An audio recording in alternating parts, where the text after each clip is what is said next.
Lakrak's perfect shot saves no one, because mercy has already left the battlefield. Spoilers ahead for this Korean webtoon recap. The larger story follows Sung-Woon, a master player pulled into the living world behind the strategy game he once conquered, where guiding a people means competing on the path toward godhood. In this stretch, the focus tightens around Lakrak, one of the strongest pieces in that growing civilization. He is not simply a warrior anymore. He is becoming a judge, an explorer, and possibly the first person in his group to touch a power that does not come from their god at all. Lakrak begins with discipline instead of rage.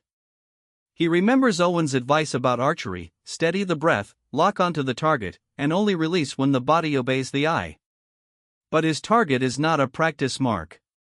Shunin is moving, desperate, and still dangerous if he gets away. Lakrak fires from a distance, and the arrow punches through both ankles, dropping Shunin before he can vanish from the battlefield. His scream draws the grayish-brown lizardmen, who are already hunting for revenge with bloodied clubs in hand. Once they recognize him, their fury turns personal, and Lakrak allows that punishment to unfold without stepping between them. Afterward, he breaks Owen's bow across his knee. Owen sees a wasted weapon, but Lakrak seems shaken by how cleanly it delivered something so brutal. That cold decision does not make Lakrak cautious. When the ancient ruin becomes the next mystery, others resist the idea of him entering personally, but his stubbornness wins. Sung-Woon understands why this is dangerous, because ruins are not like wandering beasts or ordinary fiends. Their difficulty is fixed from the start, and the reward could be knowledge, relics, skills, or something much worse. Lakrak still goes, and Zael refuses to let him walk into danger without her. Owen joins as the guide, and several warriors follow.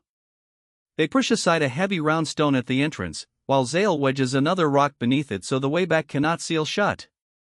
Instead of total darkness, the group finds luminous moss, stone paths, and a huge underground space pulling them deeper than expected. The underground path soon proves that the ruin is alive with danger. A pack of oversized rat-like monsters rushes the group along the narrow stone route, forcing Lakrak and his warriors to meet them with spears instead of retreat. The fight is quick but tense, because the creatures are too large and aggressive to be treated like normal animals. Once bodies fall, Lakrak's mind turns practical again. He wonders whether they can be eaten, while Zael pushes the question further and imagines whether such creatures could ever be raised. Owen adds another idea through fish farming, giving the expedition a strange flash of civilization building in the middle of a dungeon. Then one surviving monster shocks a warrior without biting him. That spark changes everything. The threat is not just claws or teeth. Something unnatural is running through the creature's body. Instead of abandoning the ruin after the shock, Lakrak and the others keep investigating. The monster's strange discharge makes the danger feel less like wildlife and more like a clue, as if the ruin is teaching them its rules through pain. They study the surviving creature carefully, realizing its body can release a force that hurts through contact. Then the party moves deeper, away from the familiar logic of hunting and food, into a vast underground structure lit by blue energy. A circular pattern glows inside the chamber, and the ruin stops feeling like an abandoned cave. It feels built, guarded, and waiting. Near a luminous device, a blue, horned spirit-like being appears.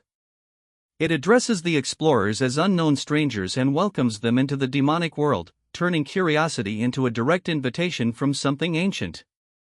What makes this stretch so strong is how it links civilization growth with moral danger. Lakrak is learning faster than almost anyone around him.